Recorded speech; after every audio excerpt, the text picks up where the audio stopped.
يعني لو أراد أن يقول السلام عليكم، كيف حالك يا أخي، أهلا وسهلا، يا مرحبا، حياك الله، منها وليكثر.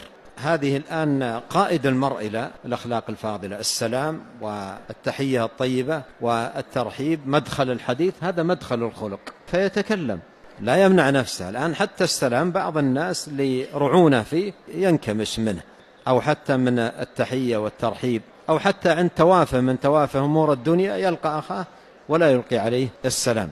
وكثير يعصون الله في هذا الباب. لا يحل مسلم أن يهجر أخاه فوق 3. كثير يهجرون إخوانهم في أمور دنيوية.